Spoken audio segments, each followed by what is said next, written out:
आज संपूर्ण महाराष्ट्रामध्ये विदर्भामध्ये बिबट्याचा विषय ज्या पद्धतीनं तुम्ही पाहत आहे की बिबट्याचा विषय सगळीकडे सुरू आहे।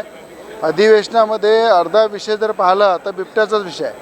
मीडियामध्ये बिबट्याचा विषय आहे आणि मोठ्या प्रमाणात अमरावती जिल्ह्यामध्ये सुद्धा बाजूला पोरा असो, मेलघाट असो, पूर्ण परिसरामध्ये मोठ्या प्रमाणात शहरामध्ये जे बिबटे येतात, नागपूरमध्ये येतात, मुंबईमध्ये येतात, तर बिबट्याला पाळीव प्राण्याचा दर्जा दिला पाहिजे।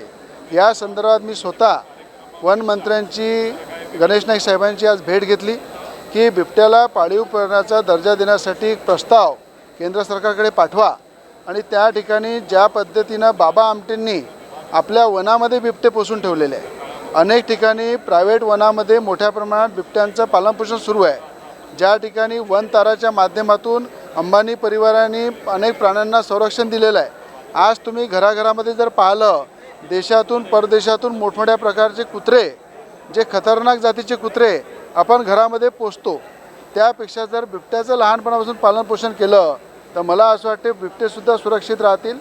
माणसंसुद्धा सुरक्षित राहतील आणि मोठ्या प्रमाणात हे नसबंदी वगैरे करायची गरज पडणार नाही। अशा प्रकारचा सल्ला आणि विनंती मी वनमंत्र्याला दिलेली आहे आणि प्रत्येक जिल्ह्यामध्ये वन तारासारखं एक मोठं झू प्रत्येक जिल्ह्यामध्ये तयार केलं पाहिजे। भले अंबानी कुटुंबाला आपण विनंती करू की ज्या पद्धतीनं गुजरातमध्ये तुम्ही वन तारा डेव्हलप केलं, महाराष्ट्राच्या प्रत्येक जिल्ह्यामध्ये वन तारा डेव्हलप करा, त्या ठिकाणी सगळ्या प्राण्याला सुरक्षित ठेवा, त्याला सगळं संरक्षण द्या। आणखी उद्योगपती जर देशामधले महाराष्ट्रामधले पुढे येतील त्यांना सरळ हातानं मान्यता द्या, परमिशन द्या आणि वन तारा हे प्रत्येक जिल्ह्यामध्ये झालं पाहिजे। त्या ठिकाणी बिबटे सुरक्षित राहिले पाहिजे आणि जर या पद्धतीनं बिबट्याला पाळण्याची जर मान्यता मिळाली तर सगळ्यात आधी 2 बिबटे रवी राणा पोसायला तयार आहे। त्याचं पूर्ण पालनपोषण, त्याचा पूर्ण खर्च आणि त्याला चांगल्या प्रकारे संरक्षण देणं एक आमदार म्हणून एक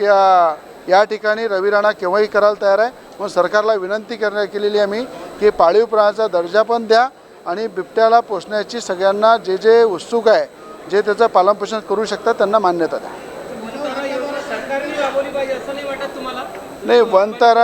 वनतारा योजना जी आहे, ज्याप्रमाणे अंबानी कुटुंबांनी कोल्हापूरची हत्नी तिला सुरक्षित वनतारामध्ये नेऊन ठेवलं होतं मध्ये,